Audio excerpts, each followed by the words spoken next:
Hello students of 11th Commerce, I am Prabha.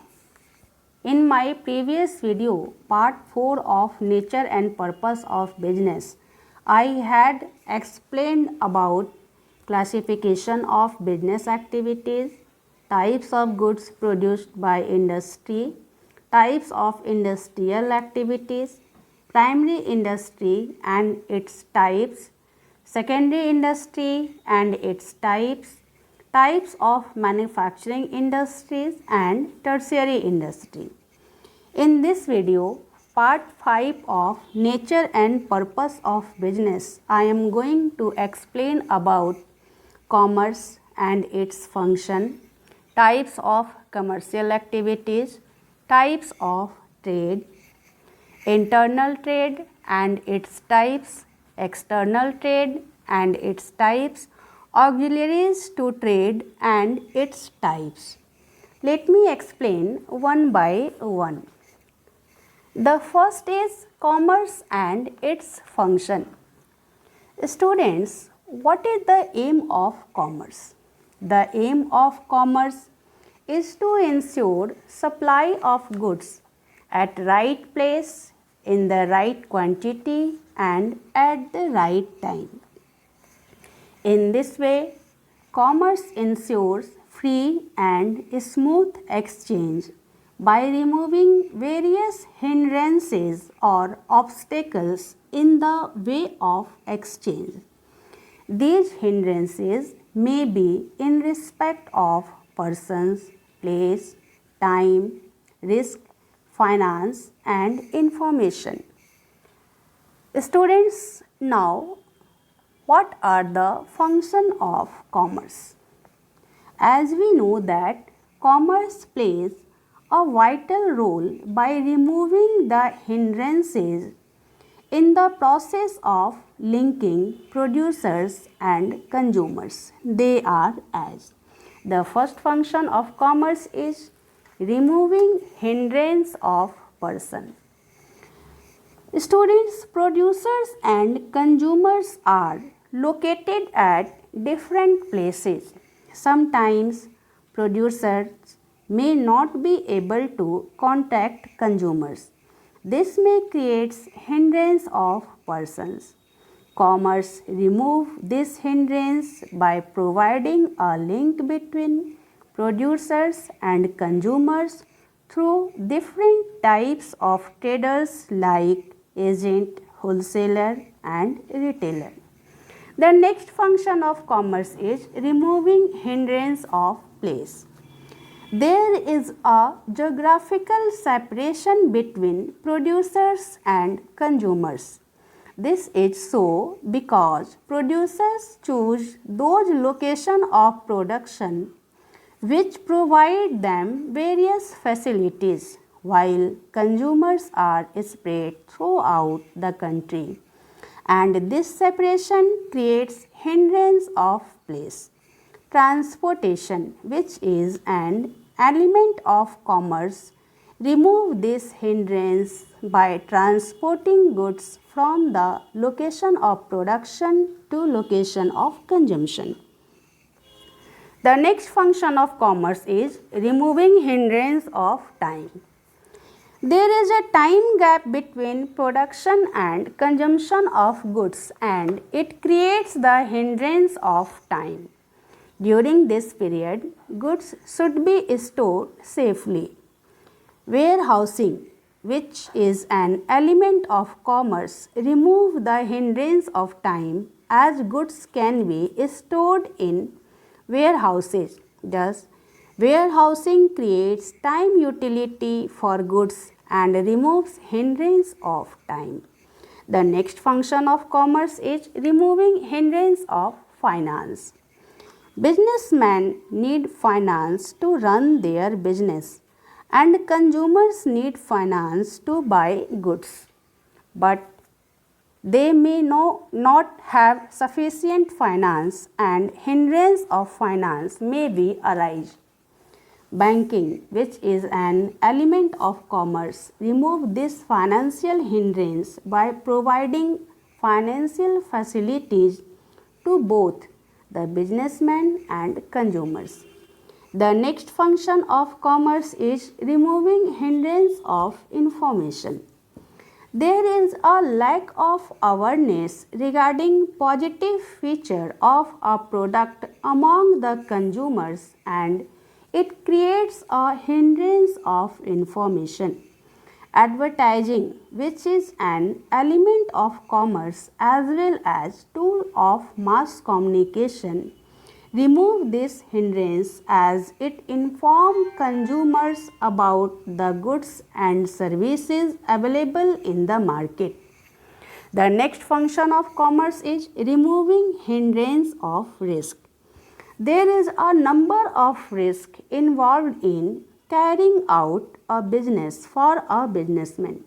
Similarly, consumers also face some risk when they use costly consumer goods.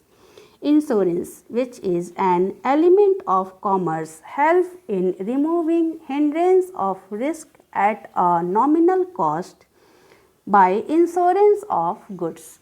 My next topic is types of commercial activities. There are different types of commercial activities which may be grouped into two broad categories. The first is trade and the second is auxiliaries to trade. Now, what is trade? Buying and selling of goods and services is considered as trade. The person who is involved in trading activities is called trader. Next, auxiliaries to trade.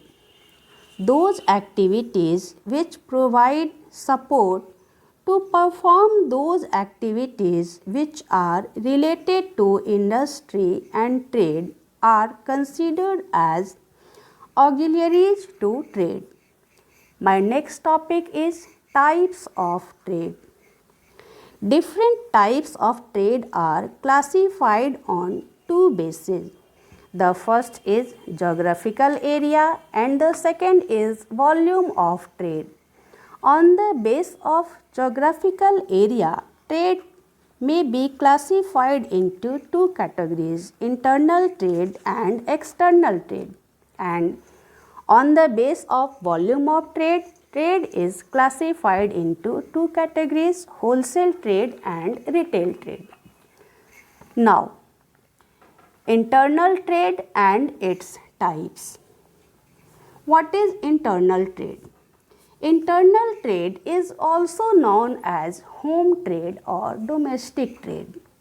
Purchase and sale of goods within the boundaries of a country in which both the buyer and the seller belong to the same country and the payment is made in national currency either in cash or through the banking system is known as internal trade.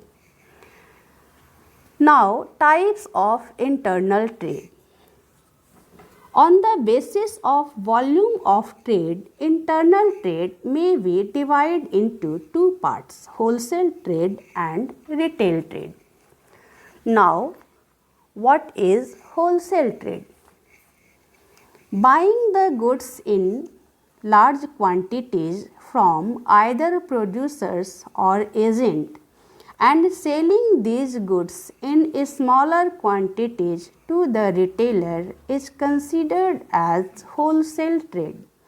A wholesaler maintains large stock of goods and provide a link between producers and retailers.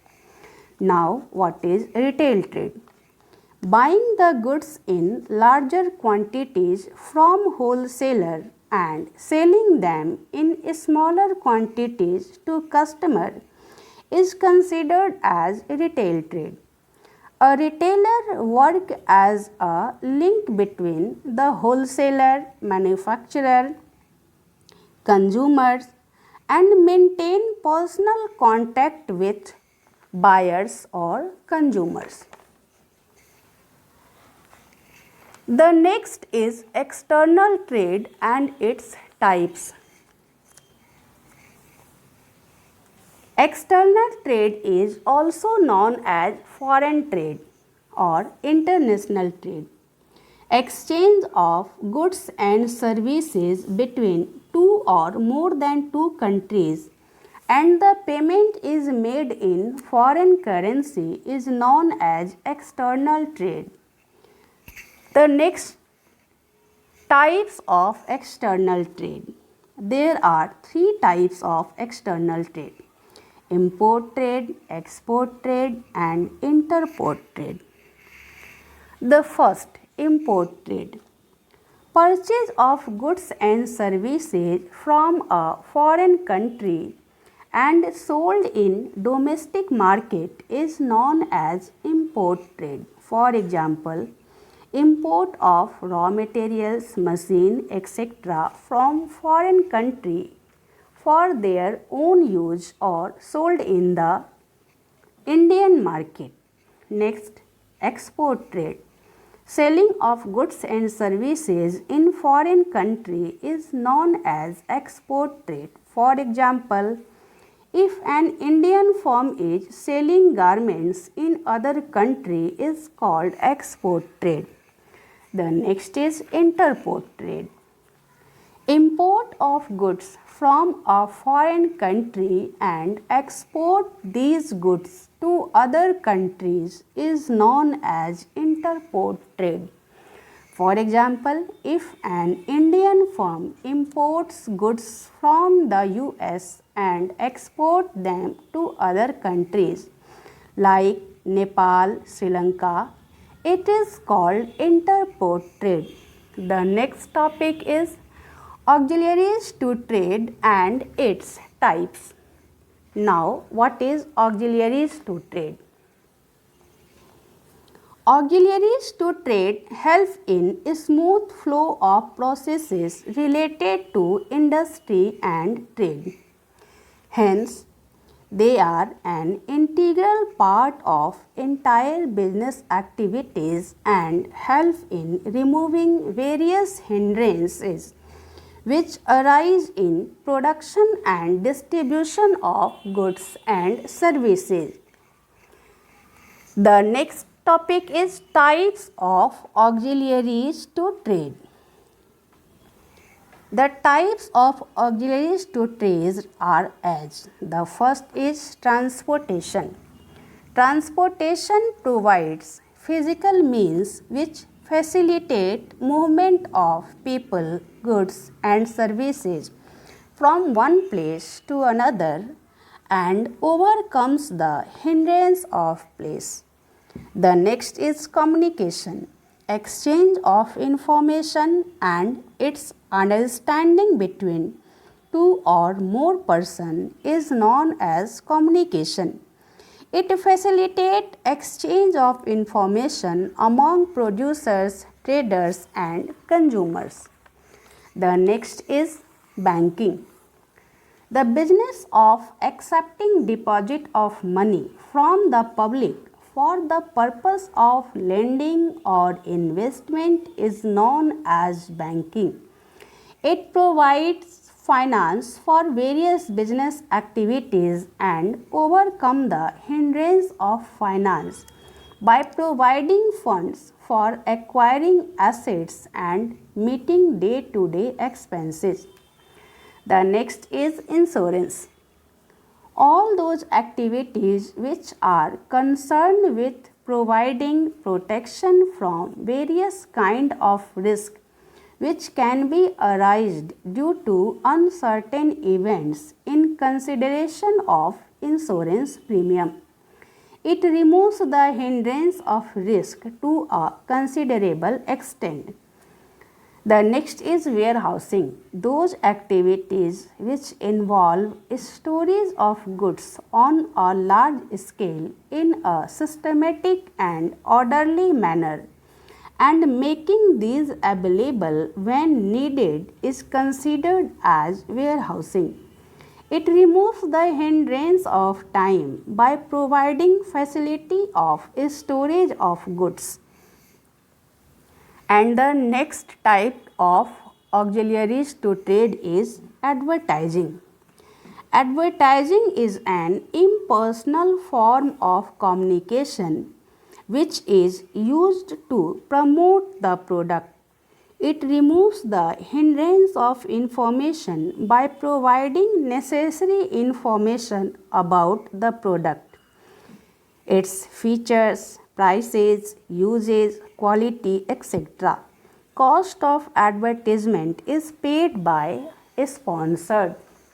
And students, now I think you are able to understand commerce and its function, types of commercial activities, types of trade, internal trade and its types, external trade and its types, auxiliaries to trade and its types.